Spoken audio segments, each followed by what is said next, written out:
ಮಚ್ಚ ಎಲ್ಲ ಅಪ್ಸ್ಕೊಂಡಾಗಿದ್ದಾಳೆ. ಎಲ್ಲಾಡಾಗೋದು ಹೇಳೋ ಗೊತ್ತಿಲ್ಲ. ಈ ಇನ್ಸ್ಟಾಗ್ರಾಮ್ ಸ್ಟೋರಿಲೂ ಕಾಣಿಸ್ತಿಲ್ಲ, ಫೇಸ್ಬುಕ್ ಸ್ಟೇಟಸ್ ಅಲ್ಲೂ ಇಲ್ಲ. ಹುಡ್ಕಣ ಇರೋ, ಇವತ್ತು ಬರ್ಲಿ ಕೇಳೋಣ ಏನಾಗಿದೆ ಅಂತ. ವಿಷಯ ಗೊತ್ತಿದ್ರು ನಿಮ್ಗೆ? ಯಾವ್ದೋ ಹೊಸ ಗೊಂಬೆನ ರೆಡಿ ಮಾಡ್ಕೋತಾ ಇದ್ದಾಳಂತ ಅವಳು. ಹೊಸ ಗೊಂಬೆನ? ಯಾಕೆ ನಾವು ಮದುವೆ ಮಾಡಿದ್ವಲ್ಲ ಗೊಂಬೆ ಇಷ್ಟ ಆಗಿಲ್ವ ಅಂತ ಅವಳಿಗೆ? ಇಲ್ಲ ಅಂತ, ಆ ಗೊಂಬೆ ತುಂಬಾ ದೊಡ್ಡದಂತೆ, ಹ್ಯಾಂಡಲ್ ಮಾಡೋದೇ ಕಷ್ಟ ಅಂತ ಹೇಳ್ತಾ ಇದ್ಲು. ತಿರ್ಗಾ ಹೊಸ ಗೊಂಬೆನ? ನೀವೆಲ್ಲ ನನ್ನ ಲೈಫಲ್ಲಿ ಬಂದಾಗಿದ್ದ ನನ್ನ ಸ್ಟೇಟಸ್ ಕಡಿಮೆ ಆಗೋಗಿದೆ ಕಣ್ರು. ಬರೀ ಡಬ್ಬಲ್ಲಿ ಸೂಟ್ಕೇಸಲ್ಲಿ ಕೂತಿರೋದೇ ಆಗೋಗಿದೆ. ಯಾಕೆ ತಿರ್ಗಾ ಹೊಸ ಗೊಂಬೆ? ನನಗೆ ತುಂಬಾ ಇಷ್ಟ. ಹೊಸ ಗೊಂಬೆ ಬರ್ತಾ ಇದೆ, ನಾನು ಆಟ ಆಡ್ಬೋದು.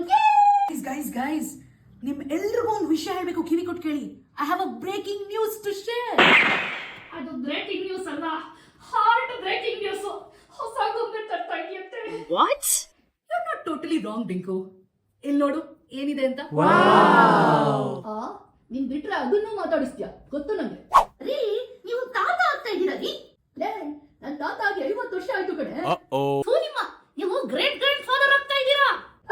ನಾನು ಗ್ರೇಟ್ ಹೌದು, ಗ್ರ್ಯಾಂಡ್ ಹೌದು, ಫಾದರ್ ಹೌದು. ಯಾವಾಗ್ಲಿಂದ ಗ್ರೇಟ್ ಗ್ರ್ಯಾಂಡ್ ಫಾದರ್ ಆಗಿದ್ದೀನಿ ಗೊತ್ತಾ ನಿಮ್ಗೆ? ಅಯ್ಯೋ ತೆಗೆದುಕೊಂಡ, ಇಂದು ತಾಯಿ ಆಗ್ತಾ ಇದ್ದಾಳೆ. ಇಂದು ಏನಜ್ಜಿ, ನಂಗೆ ಯಾಕೋ ನಿಂಗೆ ಗಂಡು ಮಗು ಆಗುತ್ತೆ ಅಂತಾನೆ ಅನಿಸ್ತಾ ಇದೆ ಕಣೆ. ಯಾಕೆ ನಿಮ್ಗೆ ಹಾಗೆ ಅನಿಸ್ತಿದೆ? ಮೋಸ್ಟ್ಲಿ ನಿಮ್ ತಾತನೇ ನಿನ್ ಹೊಟ್ಟೆನಲ್ಲಿ ಗಂಡು ಮಗುವಾಗಿ ಹೊಟ್ಟು ಬರ್ತಾರೆ ಅನ್ಸುತ್ತೆ ಕಣೆ. ನಾನು ಇನ್ನೂ ಬದುಕಿದ್ದೀನಿ ಕಣೆ. ಹೌದಾ? ನಿಮ್ಮ ಇನ್ನೂ ಬದುಕಿದ್ದೀರಾ?